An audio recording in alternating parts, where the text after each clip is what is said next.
Salve Maria, pessoal, tudo bem?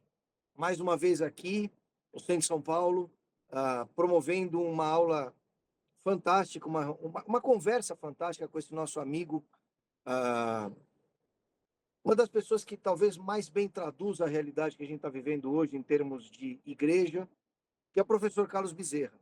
Essa é a nossa série Santos em Combate, o segundo episódio. Tudo bem, professor? Salve Maria. Salve Maria, Daniel. Salve Maria, Fred. Salve Maria, meus amigos do Centro Católico de São Paulo. É um prazer estar com vocês aqui novamente, dando sequência a mais uma série. Espero que agrade, que todos gostem. Hoje vamos falar um pouquinho mais sobre o princípio, né, da igreja, dessa história fantástica que é a história da igreja. Vamos lá, Daniel, E vamos em frente. e aí, Fred, tudo bem? Salve Maria, pessoal. Boa noite, boa tarde, bom dia para quem for ver, a hora que for ver, porque tem que ver, né?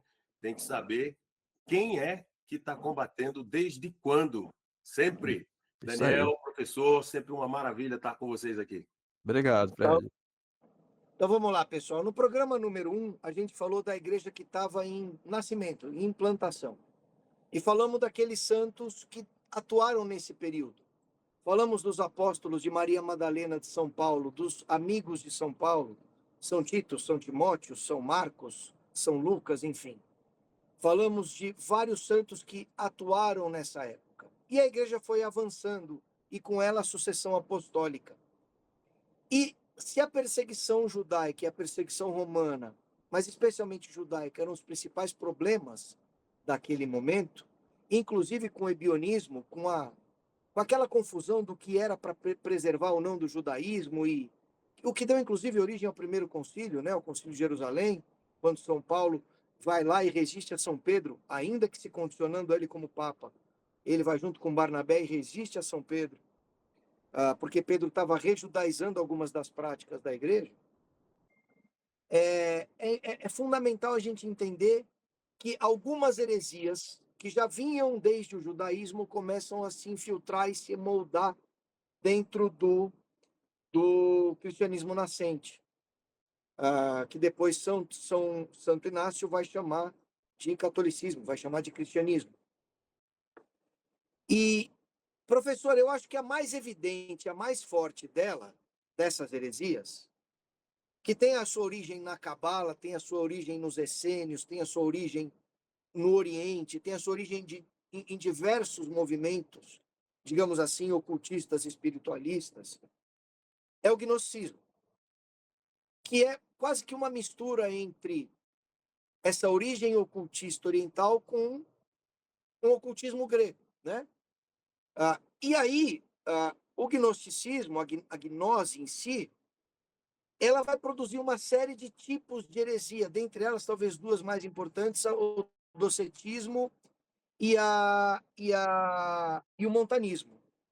Pois bem, professores, fala um pouquinho do gnosticismo para a gente dispor dessa realidade que a igreja enfrentava, passou a enfrentar, e a gente depois vai avançando em cima dos santos. Então, Daniel, o gnosticismo, a própria palavra vem do grego, né? Significa conhecimento. Pressupõe a ideia de um conhecimento, mas não um conhecimento racional, mas um conhecimento intuitivo de uma realidade mística. E aí, né, nós temos que retornar um pouco no tempo para a gente poder ter uma ideia mais precisa disso. Porque, evidentemente, o gnosticismo ele penetrou, na própria tradição genuína do povo eleito, do povo escolhido, não é? E, de alguma maneira, ele foi corrompendo aos poucos a tradição da revelação verdadeira. Isso variava no tempo e no espaço, segundo, né, o convívio do povo hebreu com os outros povos. Com o povo egípcio, de um lado, com o povo da Babilônia, por outro lado, não é? E depois no mundo grego, ali da ocupação de Alexandre Magno, né? Dos generais de Alexandre Magno. Então, esses contatos com o gnosticismo vão penetrando cada vez mais e vão dando corpo a isso que a gente entende hoje como a cabala, né? A cabala ou a mística judaica, como dizia o Gerson Scholem. Então, o princípio do gnosticismo é a ideia que nega os princípios católicos. E por isso, a grande inimizade da história vai se dar exatamente entre essas duas coisas. A religião propriamente dita, da revelação de Deus, que está completa com a vinda de nosso Senhor Jesus Cristo e salvaguardada pela igreja. E é isso que nós chamamos de tradição, não é? E, por outro lado, justamente um conjunto de doutrinas que se opõem à doutrina católica. E por que se opõe à doutrina católica? Porque ela pretende também ser universalista, como a doutrina católica. Só que, em grande medida, ela é exatamente o oposto, porque enquanto a doutrina católica vê a realidade de forma objetiva, a doutrina gnóstica vê a realidade de forma subjetiva. A doutrina católica entende que o mal entra no mundo pelo pecado do homem, pela desobediência dos nossos primeiros pais, e aí há uma queda, que desordena o homem, e como consequência disso, nós temos os males que são provocados pelo pecado. Já o gnosticismo vê uma queda da divindade, e essa queda da divindade é que provoca a diversidade, e com essa diversidade, os males do mundo. A gnose mais antiga, talvez, né, que se tem a notícia, talvez seja a gnose orientalista dos antigos hindus, da civilização védica, que entendia a queda da divindade como emanações do grande fogo divino, ou do pleroma divino, que seria Brahma. E essas faíscas ou fagulhas divinas que se espalham pelo mundo seriam as emanações, as almas de Brahma. São chamados Atmas. E estas fagulhas, então, são encarceradas na matéria, são aprisionadas na matéria. Daí, então, o primeiro conceito gnóstico é contrário à razão e contrário à matéria. Eles vão ter sempre a noção de que a matéria é algo ruim, é algo que aprisiona a partícula divina. E o processo pelo qual a partícula divina precisa se libertar é um processo gradativo de idas e vindas. Então, há um processo natural de degradação da matéria que provoca a morte, e esta morte, ela não representa a libertação da partícula divina, enquanto a partícula divina não adquire conhecimento da sua verdadeira natureza e de seu propósito de se unir novamente ao fogo divino, ao Brahma, ou a alma do universo, né, que seria o pleroma divino. E, portanto, é necessário um processo de metempsicose. Isso que os modernos, sobretudo, né, sob o influxo do kardecismo, chamam de reencarnação. Mas o termo reencarnação é um termo moderno, próprio do kardecismo. Mas a doutrina é exatamente a mesma, e é a mesma doutrina gnóstica, da metempsicose. Isso vai se expandir, e isso explica, Daniel, por que foi que ali no mundo, né, que nós chamamos de a sombra do Himalaia, não se fundamentou uma filosofia propriamente dita, porque o gnosticismo, por ser irracionalista, ele impede o surgimento da filosofia. É o que vai acontecer na Grécia. Na Grécia, nós vamos ter o surgimento da filosofia, porque os gregos estão se purificando do gnosticismo. Embora os pré-socráticos ainda conservassem algo de gnosticismo, mas estão aos poucos se libertando disso, até chegar em Parmênides. O Parmênides é o primeiro pré-socrático que vai dar o grande salto em direção à metafísica. Mas, no entanto, a despeito, né, da religião dos mortos, ou da religião dos grandes deuses, né, da mitologia grega, há sempre ali esse gnosticismo na Grécia Antiga, em forma do que chama-se orfismo. Então, a doutrina órfica, ela vai contaminar bastante, principalmente os neoplatonistas. Então, você disse bem que todo esse influxo, né, do mundo helênico, do mundo grego, misturado com a gnose orientalista, vai penetrar também no povo eleito. E ali você vai ter, então, um primeiro princípio de gnose no antigo judaísmo, na época de nosso Senhor Jesus Cristo, que vai ser com os essênios. Então, observa que a tendência do gnosticismo é sempre tentar, de alguma maneira, buscar uma pureza que eles julgam que a religião não é mais capaz de dar. Por alguma razão, a religião se corrompeu, não é? E que, portanto, é necessário voltar aos primórdios da religião. Então, os essênios, com uma certa razão, consideravam que o templo de Jerusalém estava corrompido, porque, afinal de contas, né, depois que houve, né, o retorno deles da Babilônia, eles já voltaram realmente com doutrinas gnósticas, e ali há um processo de assimilação dos idumeus, e os idumeus vão ser aceitos no judaísmo e vão ter casamentos mistos que os essênios viam como fator que corrompia a religião de seus pais. Um exemplo disso, né, é o casamento do rei Herodes com a Mariane, que era filha de um sacerdote levita. Então, este era um indício de que havia uma corrupção e era necessário retornar à pureza original. Daí os essênios, então, vão retirar-se para o deserto, né, do Mar Morto, e vão viver, formar uma comunidade em Quiram. Há uma comunidade de princípios gnósticos, porque buscam a pureza, e para isso entram num rigorismo, num ascetismo desregrado e desproporcionado. O mesmo fenômeno vai se dar, como você disse, dentro do cristianismo, né, do princípio do cristianismo. Então, veja que ali, já no século II, já vai haver uma tentativa de retornar a um suposto cristianismo puro, que tinha sido corrompido nesse primeiro século.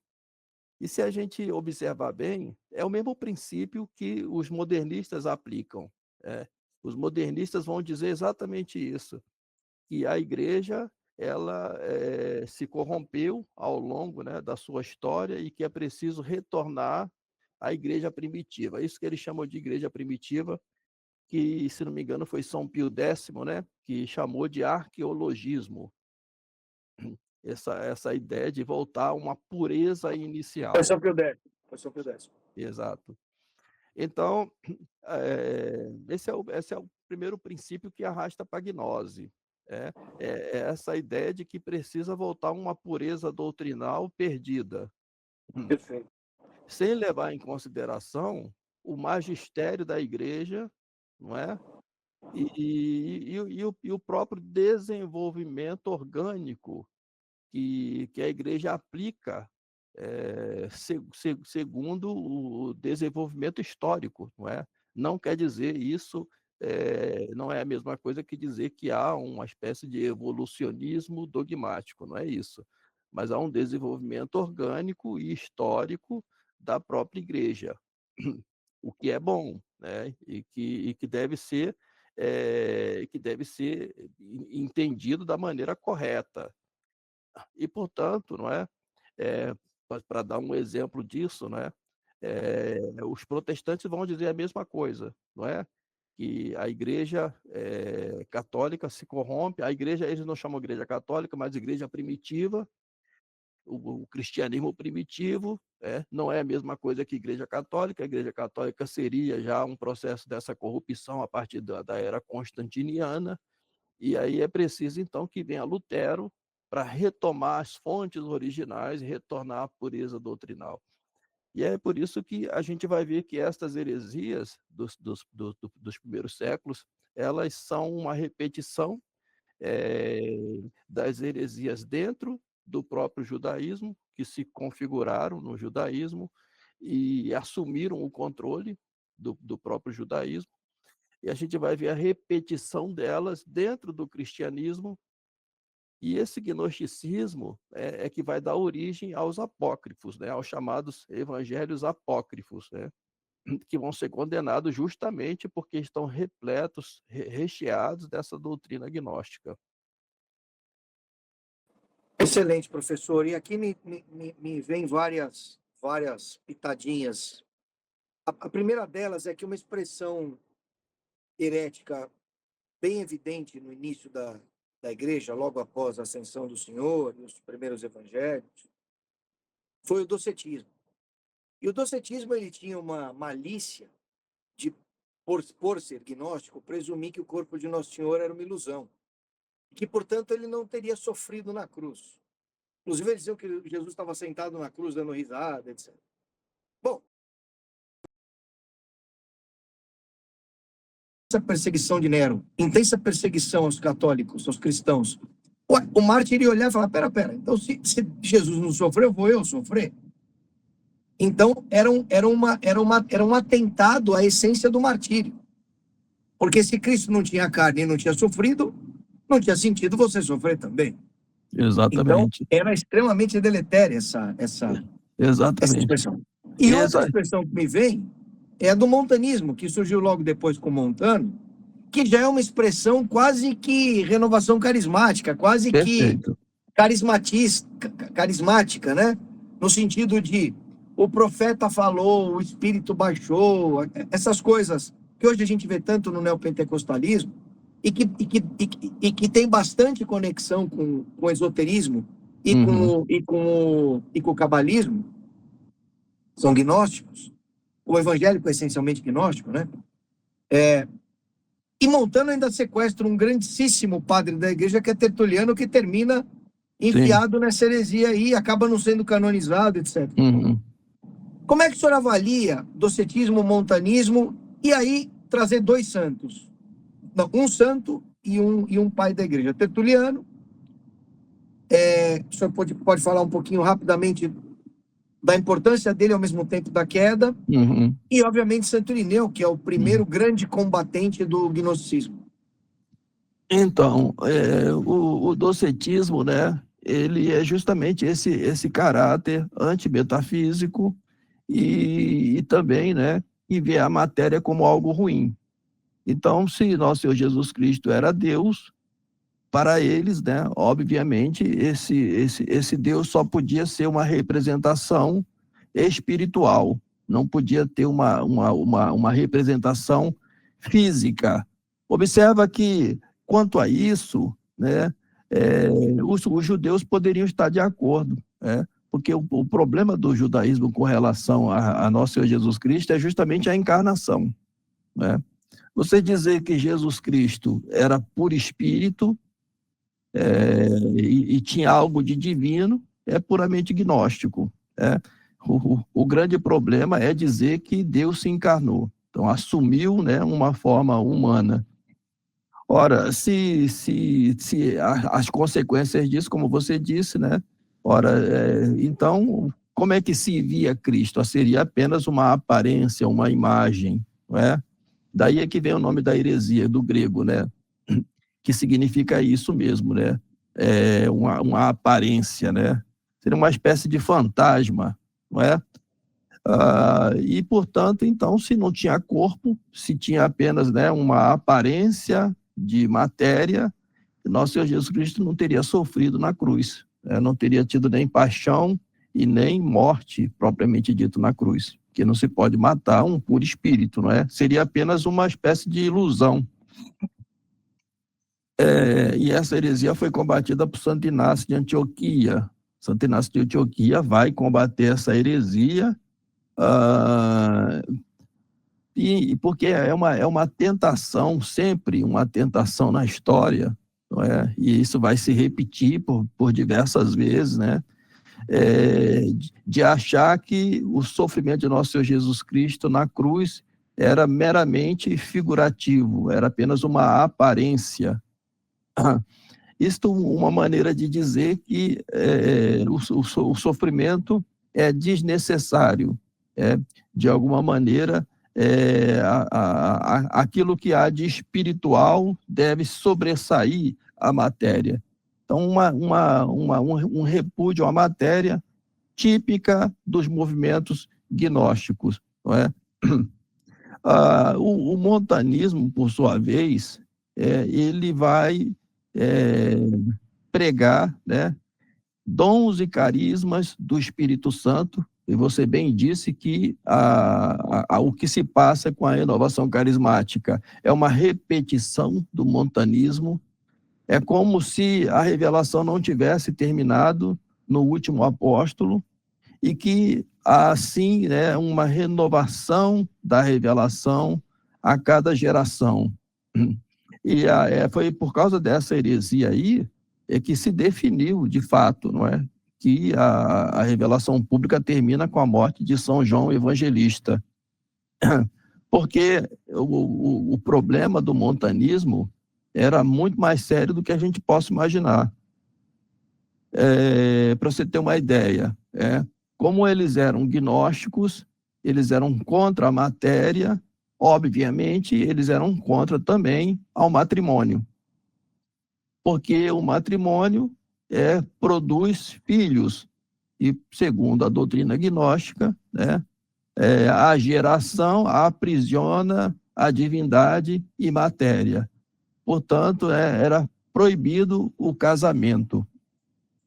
Outra característica é o dualismo, que é uma característica também gnóstica, porque se há, não é, um princípio imanentista no qual a divindade está aprisionada na matéria, quem foi que criou a matéria para aprisionar essa divindade?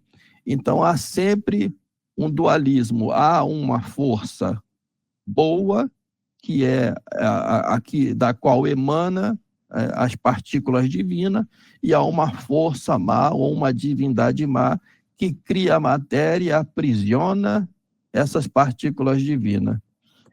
Então, esse dualismo também é uma constante dentro da doutrina gnóstica. E para os montanistas, não se devia esperar o perdão dos pecados. Veja como essa doutrina vai levando aos excessos, não é? Primeiro, a ideia de que o Espírito Santo está agindo constantemente e, portanto, não há um magistério da igreja definido. Há sempre possibilidade de uma renovação constante. Observa as semelhanças, né, com a ideia de renovação carismática, renovação dos carismas e dos dons, não é? E, portanto, então, eles vão romper, né, com o cânon da igreja, com o magistério da igreja, e esses dons e carismas atuam tanto em homens quanto em mulheres. Daí porque, né, vão ter as sacerdotisas também, Prisca e Maximila, que vão ser seguidoras do Montano, não é? Então, como eu dizia, há pecados que não podem ser perdoados. Por exemplo, né, pecado da apostasia não tem perdão, pecado do adultério não tem perdão, e pecado do homicídio não tem perdão. Então, isso invalidava, né, o sacramento da confissão. E, por outro lado, provoca uma desesperança. Não é? E essa desesperança ela vai, consequentemente, levar ao afundamento no pecado. Ora, se não há esperança, se o meu pecado não tem perdão, obviamente, né, eu vou procurar pecar mais. Por isso, o Daniel disse bem, que as heresias protestantes, no final, elas são sempre uma repetição dessas primeiras heresias, né?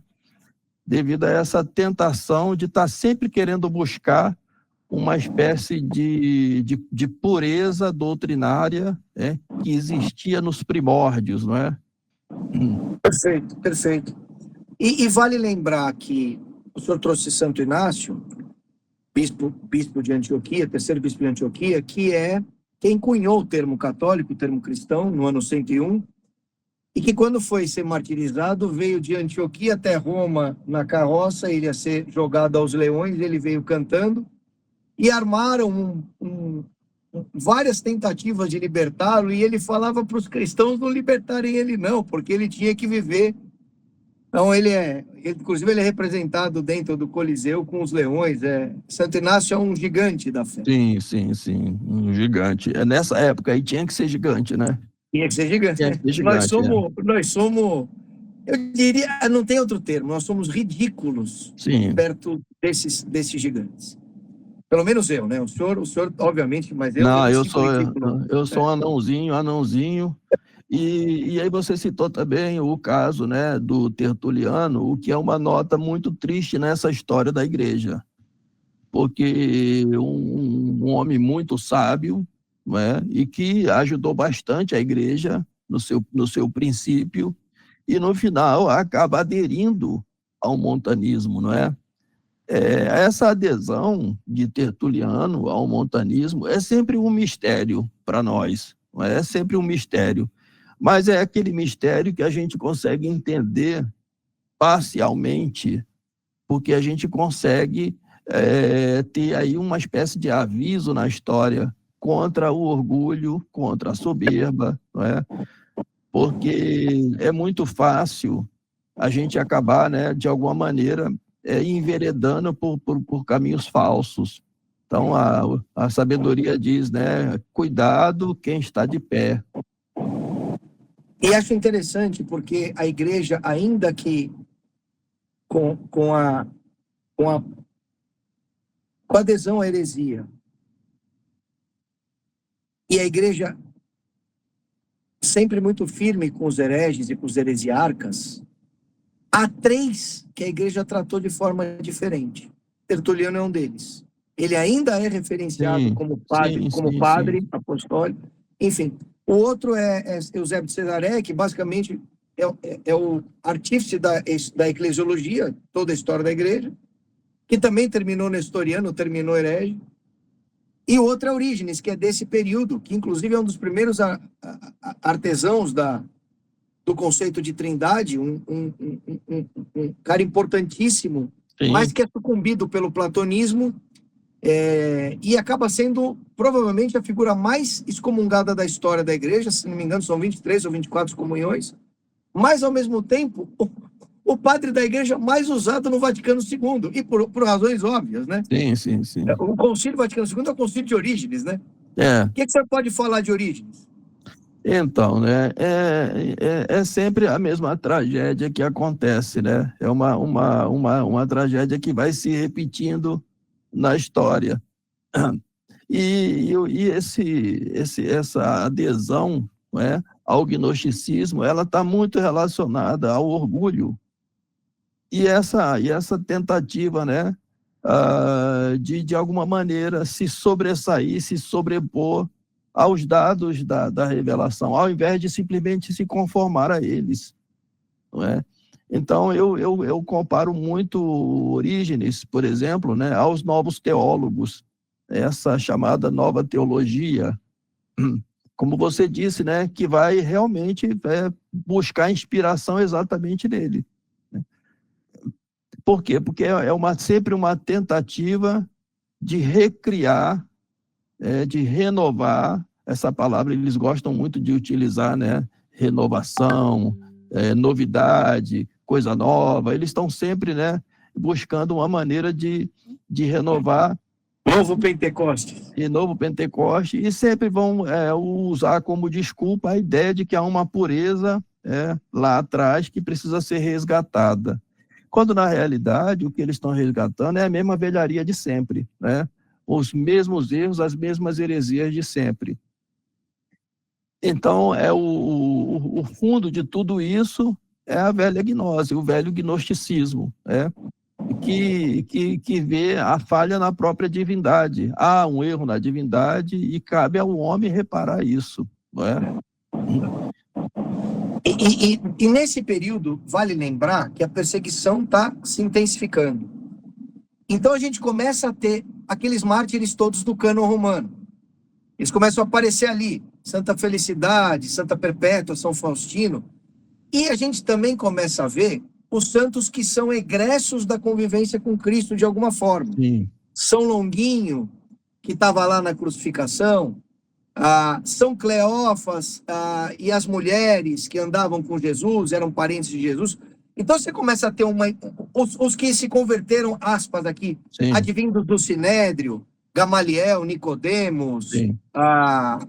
José de Arimateia, Simão, Cirineu, enfim. Então você tem vários Sim. grupos de santos de origens distintas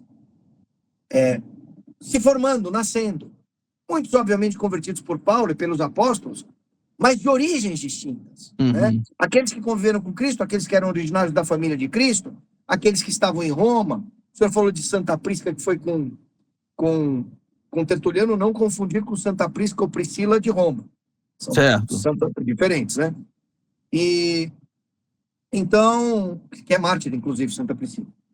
Então, e que falamos no programa passado. Então, essa profusão de santos que eu gostaria que o senhor avaliasse, e de origens distintas, mas com uma coisa em comum. Certo. O martírio. Então, e vale só um reforço também, professor, para engrandecer a sua análise. Nós estamos iniciando a chamada era subapostólica, e aqui uma marcação àqueles que não entendem a Igreja Católica.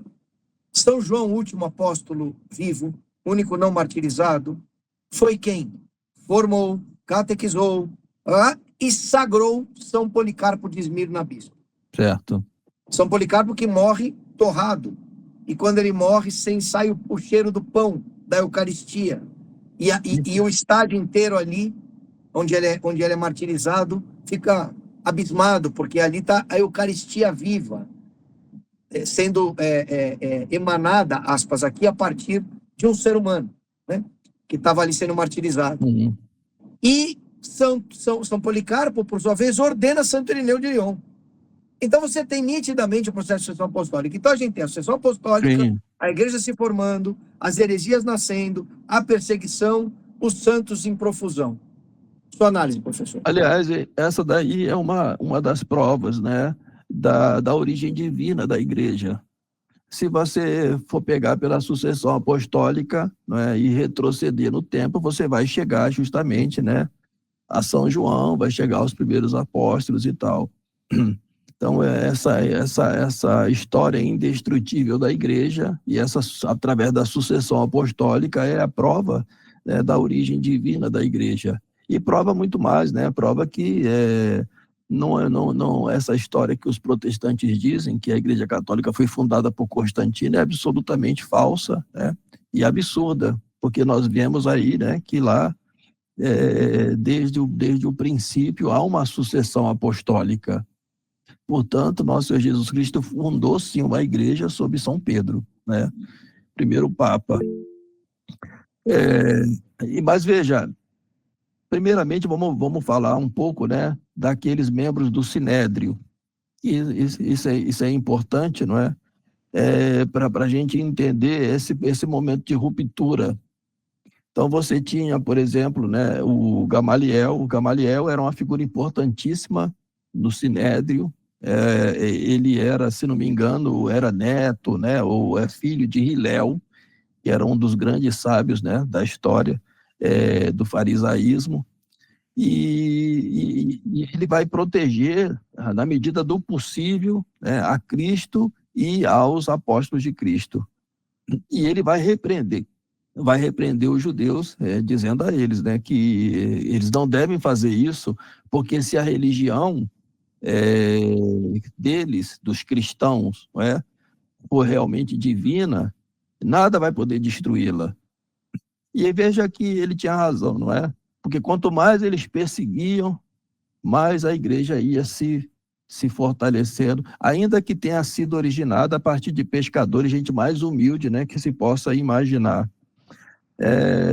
José de Arimateia é aquele que vai, ele era um seguidor de Cristo, né, no anonimato, ele não se expunha, mas estava ali sempre próximo, né, e é ele que vai dar o linho, né, e a sepultura para o nosso Senhor Jesus Cristo, né, o Santo Sudário.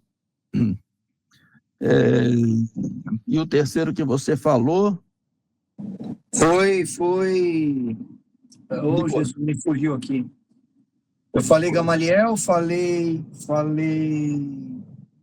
Nicodemos. Nicodemos, Importantíssimo.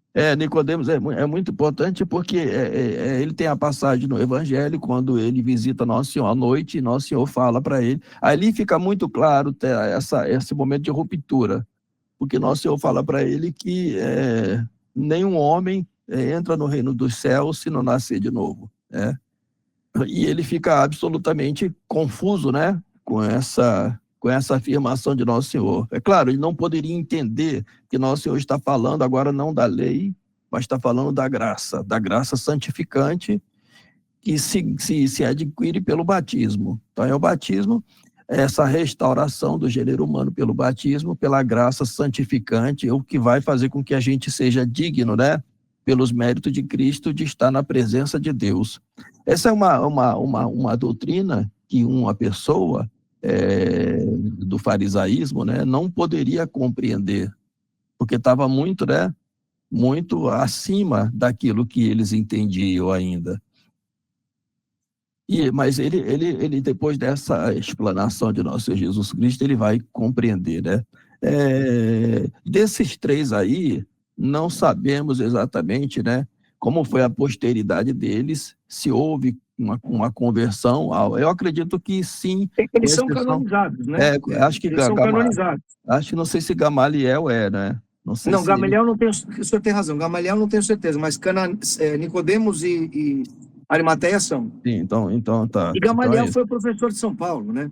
Sim, foi. Foi formador foi professor de São Paulo, exatamente. São Paulo E Simão Sirineu o Sirineu era da África, não é? Mas foi canonizado também, não é Simão? Sim, é São Sirineu. Ele foi canonizado. O nome Sirineu é da região da África, de onde ele vinha, né? Esse foi canonizado, como São Longuinho, que era lá o lanceiro, né? Que feriu ali Nosso Senhor, de onde saiu água e sangue, né? E aí ele depois se tornou monge, né? Esse também aqui é um dado interessante para dizer o seguinte, Daniel. A Igreja Católica, a providência divina, não é? À medida em que você tinha o rigorismo ascético, gnóstico, por ódio à matéria, a Igreja enviava, né, aqueles que realmente eram os exemplos a ser seguidos de vida ascética, e de vida contemplativa e de vida religiosa. É daí que vão surgir, né, os monges, a vida monástica, né, como uma resposta ao gnosticismo. Porque, sob muitos aspectos, a heresia gnóstica, nas suas aparências, ela pode enganar bastante. Assim como os cátaros enganaram muita gente, né, porque eles tinham, né, uma vida de piedade, eles tinham uma vida de pobreza, eles tinham uma vida de jejum, mortificações, etc., etc. Que parecia estar em consonância, não é, com os conselhos evangélicos, pobreza, castidade, obediência, mas que, na realidade, isto era equivalente só em matéria, não é? Mas na forma era completamente oposto. Porque enquanto os monges, o verdadeiro monasticismo e a verdadeira vida ascética faz isso por amor a Deus, os gnósticos fazem por ódio à matéria, por ódio à vida. Eu ia até aproveitar essa sua explicação para o senhor falar de Santo Antão, porque ele é quem funda, de certa forma, o monaquismo no Egito, né? Exatamente. E Santo Antão, ele é o inspirador do meu santo de devoção, que é Santo Atanásio. Santo Antão é muito importante. Exatamente por isso, não é? Porque ele vai dar essa contraface do lado verdadeiramente segundo, né, inspiração do Espírito Santo. Porque o gnosticismo é a falsificação da religiosidade. E que, infelizmente, né, a gente vê aí pululando pelo mundo afora. O mundo de hoje exige toda uma falsificação da espiritualidade, e do verdadeiro senso religioso, que se dá principalmente pelo orgulho humano. Essa ideia de achar que é um Deus, né, que há uma divindade em mim, é que leva a isso, não é? É que leva a isso. E por outro lado, né, o Santo Antão vai dar o exemplo oposto. Se faz isso, não é? Esse desapego à matéria, às coisas materiais, não é por ódio à matéria, mas é por amor a Deus, e que compreende que estas coisas, o apego à matéria e à carnalidade, é contrário, né, ao Espírito da verdade, é contrário ao Espírito Santo, né? E agora que o senhor trouxe o apego à carnalidade, é um ótimo momento para trazer duas coisas que aconteciam em Roma naquele momento. Uma coisa que poucas pessoas conhecem, que é uma profusão transexual, que era refletida nos Galli, nos Tinedi, com as sacerdotisas Galli, digamos assim, que Sim. eram os transexuais sacerdotisas ocultistas, e também o nicolaísmo e os carpocráticos, né, que tinham no pecado, no sexo, na depravação, o meio salvífico. Exatamente. Observa como está sempre esse pêndulo entre os dois extremos, né? E você tem um excesso de rigorismo que vai levar, né, ao desprezo da matéria, é o gnosticismo. Mas o gnosticismo, ele facilmente vira o pêndulo, não é? E vai para o lado que de certa forma, né? Por lado woke. O lado woke, que vê no pecado uma forma de santificação. Ou seja, é necessário, né, pecar para que consiga se libertar da matéria finalmente, não é? No Oriente, isso era muito mais forte e muito mais praticado do que no Ocidente. Para os romanos, era sempre algo, né, veja bem, hein, para os hedonistas romanos, que viviam sob muitos pecados, não é? Certas coisas ainda chocavam eles. Por exemplo, um imperador como Heliogábalo, que tinha essas características, porque ele era da Síria, não é? E ele tinha essas características porque ele era um sacerdote, né, da Síria, que se torna imperador romano por influência da sua mãe, a Júlia Mesa, né? E ele se torna imperador de Roma e ele vai trazer todos esses vícios com ele do Oriente. Então, quando você fala, né, desse culto da Cibele, que era também uma deusa oriental, uma divindade oriental, cujo consorte, né, se castrou, né? Ele fazia a castração, e é isso que vai dar origem a esse culto, né, que você falou aí, transexuais, né? Na verdade, eram homens que se castravam, se vestiam de mulher, né, e se tornavam sacerdotisas, né, entre aspas. Isso no Oriente, né? Heliogábalo não vai se castrar, mas vai ser imperador de Roma com esses aspectos. Então, ele usava pintura, inclusive exigia que se chamasse ele de dama. E ele fez pior, né? O Heliogábalo, ele casou-se com 5 mulheres e uma delas era uma vestal. E isso é que foi, né, o grande choque para os romanos, porque os romanos tinham muito em conta as sacerdotisas de Vesta, que era o fogo sagrado, não é? E elas tinham que ser virgens. E, de repente, você tem um imperador oriental que adorava, né, o sol, daí Helgabal, né, daí é o nome dele, Heliogábalo, e que impõe um culto estranho ao povo romano e ainda por cima desonra uma vestal.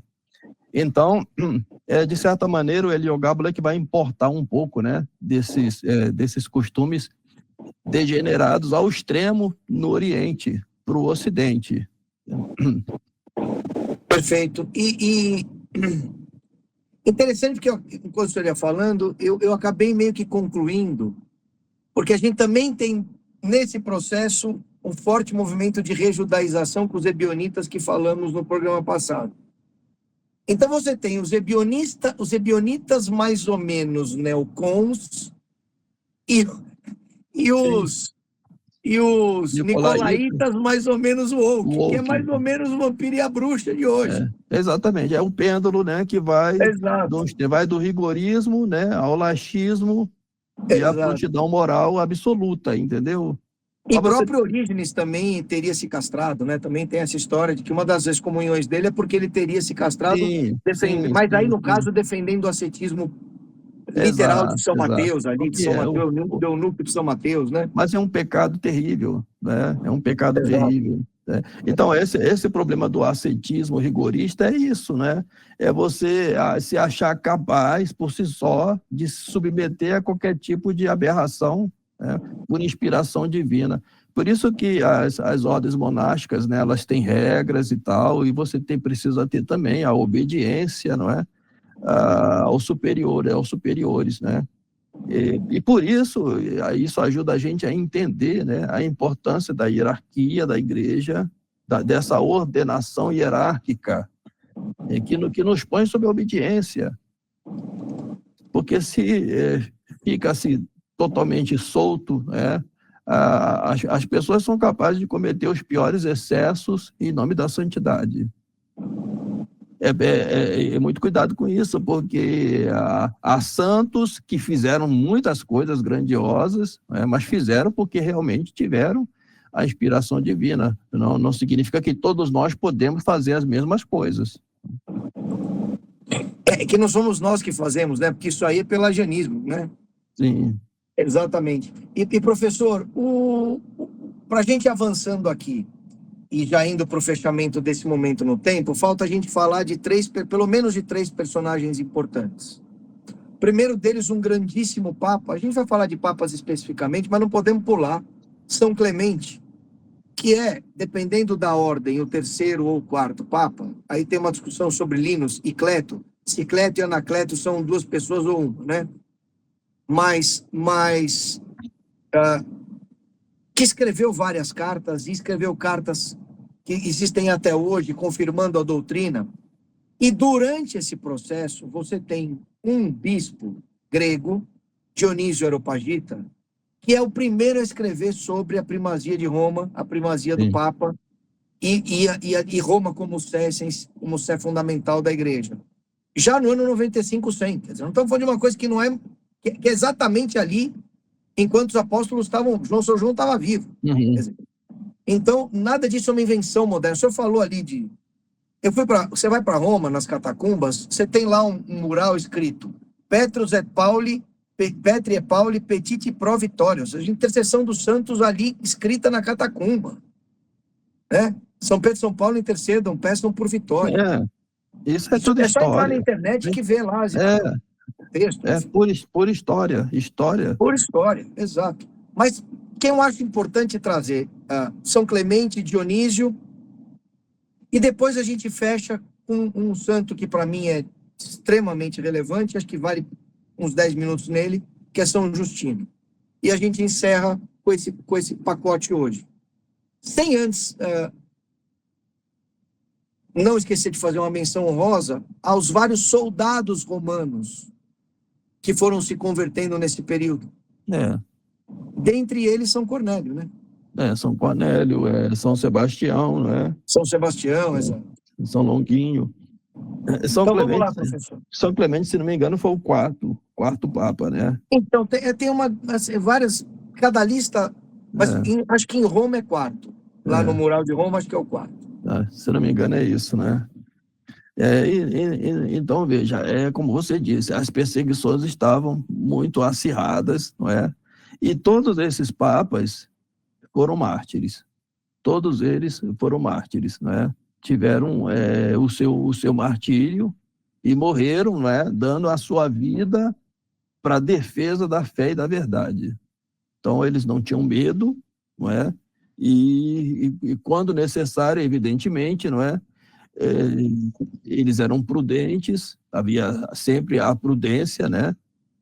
Porque uma das coisas dessas heresias, como a do montanismo, por exemplo, né? Era contra o martírio, não é? Contra o martírio, perdão, eles eram contra a prudência, Eles eram contra a prudência, porque, segundo eles, né, tinha que estar sempre se entregando para o martírio. E nem sempre é assim, né? A gente precisa também ter a prudência, porque a igreja é nascente, a igreja precisava ser difundida.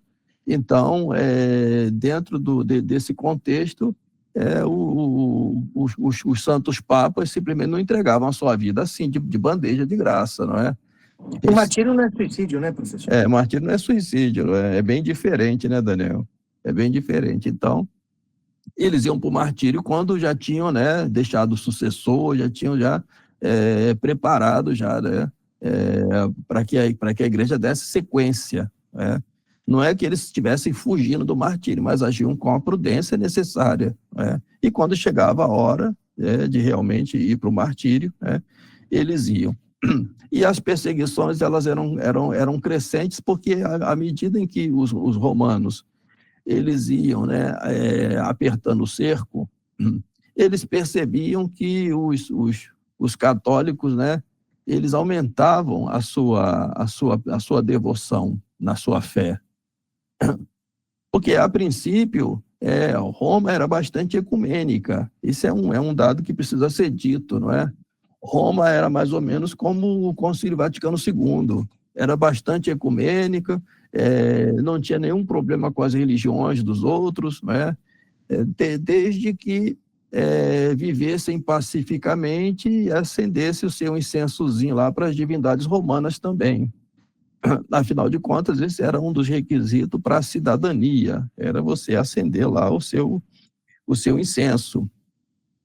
E assim, à medida em que os católicos se recusavam a isso, evidentemente tinham que se recusar, ou porque é necessário dar testemunho da sua fé, né? E como eu disse, né, no momento em que sua fé era colocada em jogo. Fora disso, né, fora disso não, não precisava se expor. Mas à medida que a sua fé fosse colocada à prova, então era necessário dar o testemunho de fé. E aí iam para o martírio, né? São Justino, se não me engano, foi decapitado, né, Daniel? Ele vai, se não me engano, é isso. Ele morre decapitado. São Justino. Sim, acho que foi. Ele é decapitado. Ele é decapitado. E São Dionísio, como você disse, é o apóstolo de São Paulo. Ele foi batizado por São Paulo. Foi batizado por São Paulo. É gozado porque, veja, os protestantes dizem que Paulo é quem contradiz a sucessão apostólica e o bispo. E o apóstolo dele é quem defende. Exato. Defende a sucessão apostólica e a primazia de Roma, né? Não tem sentido nenhum. Não faz sentido nenhum. A não ser amar a vontade deles, não é? Mas o que eu falo de São Justino, que eu acho ele essencial, é porque ele é um filósofo grego que está buscando a verdade, ele vai de tijolo em tijolo. Uhum. E ele é catequizado por um ser anônimo, que fala de Cristo para ele. Uma pessoa desconhecida. E ele, então, encontra a verdade. E ele começa a escrever. E ele vai saindo daquele platonismo puro para o cristianismo. E vamos lembrar que o senhor falou muito bem do gnosticismo e do helenismo em Roma, tanto advindo do lado judaico com a Cabala, com os essênios, mas não podemos esquecer do gnosticismo grego, que vinha sendo purificado, mas ainda a escola pitagórica tinha muita força lá. Vai permanecer muito tempo. E a escola pitagórica, vamos combinar, é a base da nova era, de muitas heresias de hoje, das sociedades secretas, etc. Mas São Justino, ele ao conciliar a formação dele filosófica, e é o primeiro, assim, junto com São Paulo, talvez, a promover esse exercício filosófico da fé, ele propõe o conceito de semente do verbo. Sim. E esse conceito de semente do verbo, eu quero falar duas coisas sobre ele e passo a palavra para o senhor. Primeiro, ele é exatamente o que São João fala no prólogo. E o verbo se fez carne. É desse verbo que São Justino está falando. Uhum. E esse verbo não é um espírito gnóstico, esse verbo é um Deus que se encarnou. E o verbo se fez carne. Uhum. E São Justino propõe, que todo ser humano é dotado de uma semente deste verbo. Do que ele está falando? Da lei natural. Da graça suficiente para que nós cheguemos a Cristo. Perfeito. Perfeito, Daniel. Esse conceito é sequestrado no Vaticano II como semente do verbo, no sentido de que existem sementes da verdade em todas as religiões. Eles pegam o mesmo termo e aplicam com uma outra finalidade. Como se a verdade pudesse ser espalhada em diversas religiões, todas elas falsas.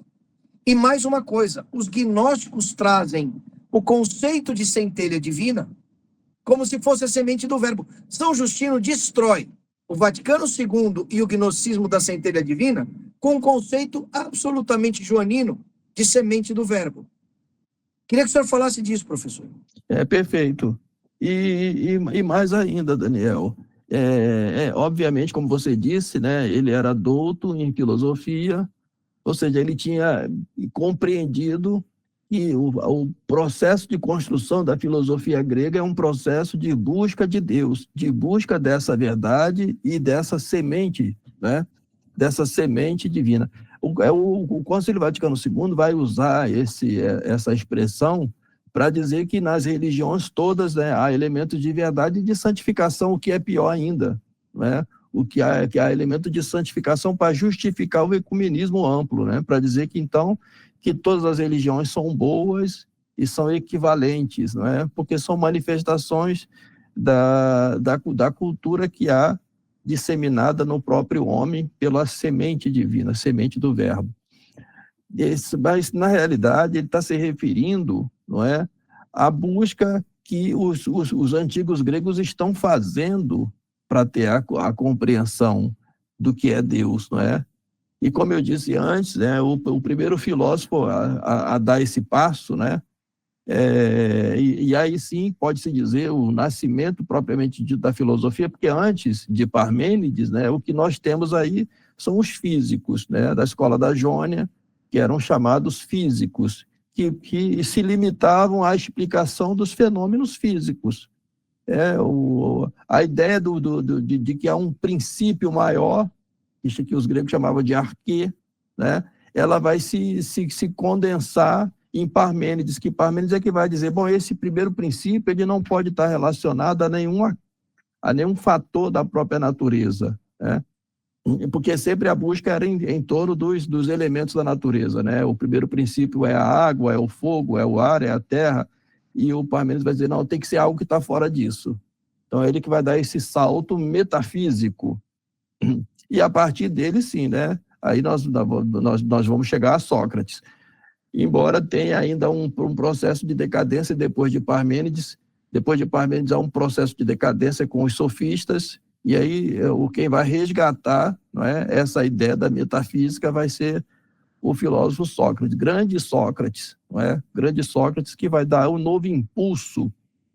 Então veja que para São Justino, a ideia está muito associada à capacidade que a filosofia grega tem de explicar de forma racional, inteligível, a doutrina católica. E isso é um pontapé, como você disse, né? É um murro na cara dos gnósticos e dos modernistas, que procuram exatamente o contrário disso, né? Procuram, através de doutrinas irracionalistas, antimetafísicas, se impor de alguma maneira, né? Eu estou fazendo uma série de anotações aqui, tendo ideias para os nossas sequências, mas acho que vale a pena, porque esse negócio de trazer a filosofia grega dá uma riqueza fundamental analítica,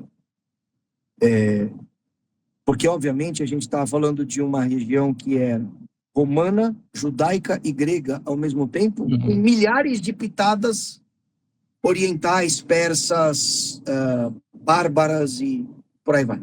Gálias, as diversas Gálias, quer dizer, você tinha as culturas regionais, as culturas locais e 3 grandes culturas, né? E eu acho que a gente pode, já no próximo programa, tentar começar a enredar esses temperos na compreensão do ambiente, que, por exemplo, os apócrifos todos. Eu vou pensar aqui na arquitetura do próximo programa, levando isso em consideração, porque eu acho que o senhor trouxe coisas muito, muito ricas. Mas para fechar esse programa, aliás, antes de fechar esse programa, Fred, não, deixa eu fazer a pergunta primeiro e depois eu vou para você, Fred. Professor, acho que vale a pena, porque eu estava pensando em deixar o programa que vem, mas vamos fechar com 2 nomes aqui que ainda pertencem mais ou menos a essa época. Marcião, que é o primeiro grande heresiarca, digamos assim, e Décio, aquele que dá sequência brutal à perseguição, e a gente para na perseguição de Décio. Tá certo. O Marcião é o dualismo, não é? Como nós já dissemos antes aqui, só que ele vai sofisticar o mesmo erro do montanismo. Ele vai sofisticar isso e vai ser mais claro, mais específico, porque ele vai defender a ideia de que existem 2 deuses antagônicos e que o Deus do Antigo Testamento era o Deus mau da história, que era superado pelo Deus bom do Novo Testamento. Então, ele sistematiza a Cabala, de certa forma, né? De certa forma, ele faz isso, né? E já vai antecipando, né? Algo que vai se tornar e que vai, de alguma maneira, né? Crescer muito dentro do cristianismo nesse momento aí, que vai, inclusive, corromper muitos, né? Que é justamente essa ideia dualista maniqueísta, de que há um princípio bom e um princípio mau em constante conflito, e que ele identifica como sendo, né, o Deus do Antigo Testamento e o Deus do Novo Testamento. E Décio é o momento da grande perseguição também, né? Então, é justamente porque nós estamos aí, na época de Décio, a época da crise do 3º século em Roma, não é? Então, e que vai antecipar a grande perseguição de Diocleciano. E por que isso, né? Porque via-se que o Império Romano estava num processo de decadência, crise mais crise, mas o processo de decadência do Império Romano era provocado pela própria estrutura do Império, desde o seu princípio, por exemplo, né? As regras de sucessão nunca estiveram claras, porque Roma, embora fosse um sistema monárquico, não era uma monarquia hereditária, era por nomeação do imperador, não é? Em vida, ou por intrigas palacianas, e geralmente, né, que estavam atreladas a 2 coisas, né? Ou a satisfação do exército, e para isso tinha que pagar muito bem o exército romano, e você ter uma guarda pretoriana que você pudesse confiar para você se manter como imperador. Então era constante, né, que a guarda pretoriana ela mesma eliminasse os imperadores. Então o sistema de crise do Império Romano estava no seu nascedouro. Era uma bombinha relógio que ia explodir em algum momento, e explodiu aí no século III. Só que para justificar isso, eles punham a culpa nos cristãos. Então, é sempre a mesma tática, né, de acusar o inocente pelo mal que você mesmo provoca. Então, por quê? Porque à medida que o cristianismo crescia, obviamente, o culto às divindades romanas diminuía. E, portanto, então, a conclusão de Décio vai ser de que há uma traição contra os seus deuses, e que, portanto, então, precisa se eliminar, não é? Os cristãos. Isso é uma recorrente desses imperadores que vão estar sempre perseguindo o cristianismo, né? Eles sempre vão identificar os cristãos como causa da queda do Império Romano. Inclusive, isso é repetido, hein? Pelos professores de história, não é? Atuais, né? Que sempre identificam o cristianismo, né, como sendo uma espécie de castigo pela infidelidade dos romanos, porque simplesmente muitos romanos se convertiam à fé cristã, né, e abandonavam seus cultos. Mas isso, por outro lado, se referia, né, à sua fé, mas não aos seus deveres de Estado. Porque, embora os romanos e muitos soldados romanos se convertiam, não é, ao cristianismo, eles continuavam exercendo as suas funções dentro do exército romano, dentro do senado romano, dentro das estruturas do Império Romano. Eram fidelíssimos em seu cumprimento de dever de Estado. O caso, por exemplo, de São Sebastião, era um soldado que cumpria seus deveres de Estado simplesmente porque se recusa a acender um incenso para a divindade romana. É condenado à morte. E um dado interessante de São Sebastião é que ele não morre ali, né, na flechada, embora a representação que nós temos dele seja ele ali o ouriço humano, né? Nas catacumbas, né? Exatamente, Mas só para dar esse exemplo, né, para dizer que, na realidade, as perseguições eram uma maneira deles justificarem, né, os próprios males da própria estrutura do Império Romano. E, professor, nesse período todo, vale lembrar que a igreja está sendo estruturada, as dioceses, não era o nome esse, mas as dioceses vão se formando, os bispos vão se assentando, a igreja vai se expandindo, saindo de Jerusalém, da Ásia Menor, indo cada vez mais para a Europa. A ideia de diocese, é claro, o nome vai vir de Diocleciano, mas a ideia era da estrutura católica. O Diocleciano vai se apropriar da ideia da Igreja Católica. Porque ele que vai fazer a tetrarquia, vai dividir o Império Romano em 4, não é? Para justamente fazer isso, né? E a sucessão nessa tetrarquia vai se dar de Augusto para César, entendeu? Então, ele tá se inspirando no processo de diocese, que não se chamava assim, né, da estrutura da Igreja Católica. Você está vendo, Daniel, só para interromper, Daniel, você tá vendo que tudo isso é anti-Constantino. Exato, é isso que, assim, eu achei que o senhor tinha terminado quando o senhor parou, e me veio na cabeça o seguinte, nós nem chegamos em Constantino ainda. Exatamente, A igreja está já estruturada, e essa história da igreja primitiva é a maior falácia da história. Porque para inventar que Constantino criou a igreja, precisa existir uma igreja antes da igreja de Constantino. E um dos maiores males do Vaticano II é se apropriar e legitimar esse termo. Exato. Você veja lá, São Justino descrevendo a missa. Missa. Passo a passo, igualzinho é hoje. Uma missa. Não é um culto, não é uma reunião, não é uma ceia, é uma missa. É só entrar lá na inscrição de São Justino.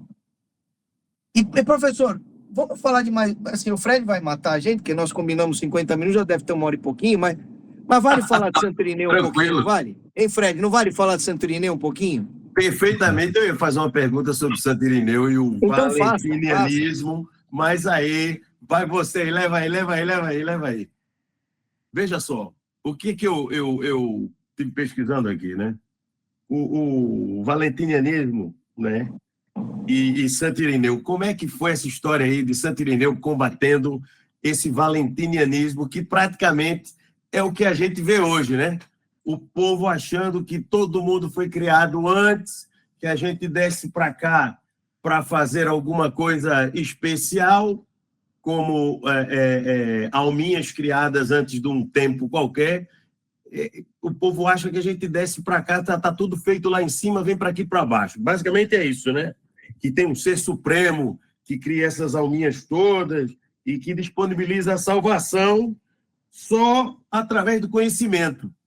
Que é isso que a gente está vivendo, eu acho, hoje, né? O cara fica querendo essa gnose maluca para ver se salva. O que o professor tem a falar aí de Santo Irineu, foi justamente quem brigou contra essa heresia, né? Então, toda época, né, em que surge uma grande heresia, Deus envia um grande santo, não é assim? Que é justamente o modelo a ser seguido em contraposição àquilo que deve ser rejeitado, né? O valentianismo era exatamente isso, né? Era essa velha gnose que busca a divindade do próprio homem. Ora, se é assim, né, para que há um redentor, né? Então, como eu disse, né, no fundo, né, é o velho pecado do naturalismo. Então, todas as heresias que a gente vai vendo ao longo da história, elas vão estar sempre se reconfigurando de alguma maneira para dar um novo verniz, uma nova capa ao velho gnosticismo. O professor Fedeli usava uma expressão muito interessante, né? Não sei se a expressão é dele, mas ele usava essa expressão para se referir a essas ideias gnósticas como o rio Cárcico, né, que são aqueles rios que, ora eles estão na superfície, ora eles são subterrâneos, né? Eles desaparecem dentro das rochas e vão ressurgir mais à frente. Então, o gnosticismo é mais ou menos isso, né? Todas essas heresias são uma repetição de tudo isso que, em dado momento da história, é condenada pela igreja, e aí vai para o subterrâneo e passa a viver no subterrâneo ali, meio que escondido, para retornar depois sobre uma nova capa, para não cair em condenação, não é? Então, eles vão repetir a mesma heresia com uma nova roupagem. E aí Deus, né, a providência divina, sempre envia um grande santo para dar uma resposta à altura, não é? Então, a resposta à heresia dos valentinianos foi exatamente essa, né? Maravilha. Então, acho que cumprimos aí com uma espichadinha na agenda, né, Fred? Cumprimos aí esse período tão importante. E aí, professor, engatando no próximo, a gente já fala no pós-Décio, até Diocleciano, eventualmente até a queda do Império Romano no Ocidente. Não sei se a gente faz em um ou em dois, porque depois tem Nicéia, tem um monte de doutor ali, é muito rico o período, então, né? Esse período aí que nós começamos hoje, não é? É o período que vai culminar nos grandes doutores da igreja, principalmente com Santo Agostinho, né, que já é ali no finalzinho do Império Romano. Mas a minha ideia aqui era fazer um programa só, abarcando de agora até a queda do Império do Ocidente em 476. Mas imagino que o período de Diocleciano é muito rico, até Constantino, e o período, especificamente, depois do Concílio de Nicéia, até a queda do Império Romano Ocidente, é outro período muito rico. Então, talvez valha a pena a gente quebrar, porque tem muito santo importante aí. Santo Ambrósio, São Jerônimo, Santo Agostinho, São Basílio, Gregório Naziano, Gregório Nissa, é muita gente importante. Então, talvez valha a pena a gente quebrar. Mas vamos pensar, professor. Espero que tenha ficado bom isso aí para o pessoal. O senhor gostou? Gostei muito. Quem não gostar vai ter problema. Não vai aprender. Fred, e assim a gente fica tão empolgado, né? Porque o professor ele consegue conectar os pontos de uma forma simples e objetiva, né? De qualquer forma, acho que o Centro de São Paulo tem uma bênção especial em poder contar com o professor nessa parceria, construindo essas... E assim, a gente faz, né? Como sempre, né, professor? Tudo de graça. Sim. O que de graça recebemos, de graça repassamos. E assim vamos em frente, seja feita a vontade do nosso Senhor Jesus Cristo, né? Fazer uma propaganda aqui, não sei se é devido ou indevido, mas vou fazer. O bispo Athanásio Schneider, né, ele tem um livro que chama-se, acho que é Fuja das Heresias, ou Fuja de Todas as Heresias, que ele coloca uma linha do tempo no livro sobre as heresias e os santos que combateram essas heresias. É interessante. Está disponível aí. Eu acho que quem lançou agora foi o pessoal do Rio de Janeiro, do Centro Dom Bosco. Acho que eles lançaram esse livro também aqui no Brasil. Portanto, é uma ideia boa para quem quiser saber das heresias e ir atrás do livro do Dom Athanásio Schneider. É ótimo. E, Pode- também os livros do professor Lucas Lancaster também, que abarca, né, esse período aí também, vale muito a pena ler, viu? Recomendo. É isso, é isso. E ótimo resgate aí do professor Orlando Fedeli, professor. Acho que aqueles que ficaram firmes em diferentes momentos do tempo precisam ser relembrados sempre, né? Sim, sim, sem dúvida. Grande professor. Vamos que Fidel. vamos. Vamos. Então tá bom. Agradecer a Nossa Senhora pela constante proteção e intercessão e que tenhamos todos uma santa semana. Hoje em dia de São Jerônimo, dia especialíssimo. E Fred, alguma última coisa aí? Não, eu só fico feliz demais de poder aprender com vocês, né? Quem está começando a andar não pode correr, tem que andar isso. devagarinho, né? Rezando e aprendendo. Vamos embora. Viva Cristo Rei! Viva Cristo Viva Rei. Cristo Rei. Tchau, professor. Até mais, Tchau. Fred. Obrigado, obrigado, gente. Obrigado.